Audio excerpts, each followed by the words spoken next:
ഞാൻ ഈ പാടുന്ന പാട്ടേ കുഞ്ഞുങ്ങൾക്ക് വേണ്ടിയിട്ടൊന്നുമല്ല. നമ്മളൊക്കെ ഈ ഭൂമിയിൽ ജീവിച്ചിരിക്കുമ്പോൾ പല പല കാര്യങ്ങൾ ചെയ്തു തീർക്കുന്നു. അപ്പോൾ നമ്മൾ മരിച്ചു കഴിഞ്ഞ് പോയാൽ അവിടെ ചെന്നിട്ട് വെറുതെ ഇരിക്കാൻ പറ്റത്തില്ലല്ലോ. ഇപ്പം എൻ്റെ കൂട്ടുള്ള ഞാനൊന്നും വെറുതെ ഇരിക്കത്തില്ല, എന്തെങ്കിലുമൊക്കെ ചെയ്തുകൊണ്ടിരിക്കണം. കിടക്കുന്നത് ഇഷ്ടമല്ല, ഒരിടത്ത് ഇരിക്കുന്നത് ഇഷ്ടമല്ല, എന്തെങ്കിലുമൊക്കെ ചെയ്യണം. അതുപോലെ നമുക്ക് അവിടെ ചെന്നാൽ എന്തെങ്കിലും ഒരു പണി ചെയ്യണ്ടായോ.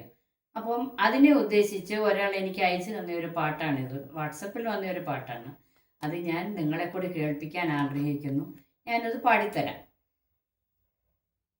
ദൈവത്തിന് ആപ്ലിക്കേഷൻ അയക്കണം, സ്വർഗരാജ്യത്തൊരു ജോലി കിട്ടണം, ദേവന്മാരൊത്തു കൂടിച്ചേരണം, ഒരു മാലാഖ പെണ്ണിനെ താലി ചാർത്തണം.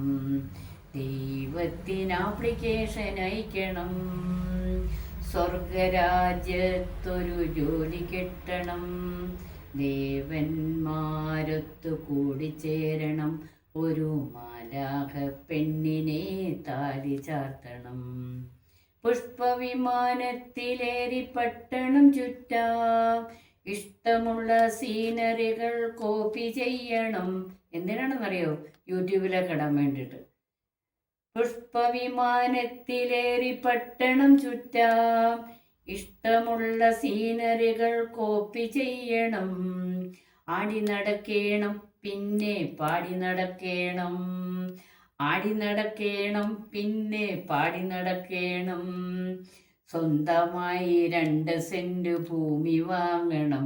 എവിടെ? ചന്ദ്രമണ്ഡലത്തിൽ. ഇവിടെ 1 സെന്റ് കിട്ടിയിട്ടുണ്ട്, അവിടെ 2 സെന്റ്.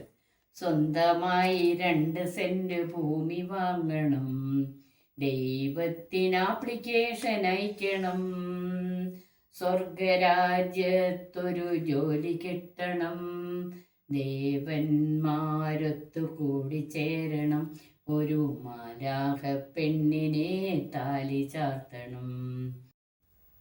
ചന്ദ്രമണ്ഡലത്തിലൊന്നു ചുറ്റി കാണണം, കാലന്റെ വീട്ടിൽ വിരുന്നിനു പോണം. ചന്ദ്രമണ്ഡലത്തിലൊന്നു ചുറ്റി കാണണം, കാലന്റെ വീട്ടിൽ വിരുന്നിനു പോകണം, ആടി നടക്കേണം പിന്നെ പാടി നടക്കേണം, ആടി നടക്കേണം പിന്നെ പാടി നടക്കേണം, സ്വന്തമായി 2 സെന്റ് ഭൂമി വാങ്ങണം, ദൈവത്തിന് ആപ്ലിക്കേഷൻ അയക്കണം, സ്വർഗരാജ്യത്തൊരു ജോലി കിട്ടണം, ദേവന്മാരൊത്തു കൂടിച്ചേരണം, ഒരു മാലാഖ പെണ്ണിനെ താലി ചാർത്തണം. ഇതേ ഒരു 10-65 വയസ്സൊക്കെ കഴിഞ്ഞ ഒരു ചേട്ടന് അയച്ചു തന്ന ഒരു പാട്ടാണിത്. കേട്ടിട്ട് എങ്ങനെയിരിക്കുന്നു? ഇഷ്ടമായോ? ഇഷ്ടമായാൽ തീർച്ചയായും ലൈക്ക് ചെയ്യുക, ഷെയർ ചെയ്യുക, സബ്സ്ക്രൈബ് ചെയ്യുക. ഓക്കെ, ശുഭരാത്രി.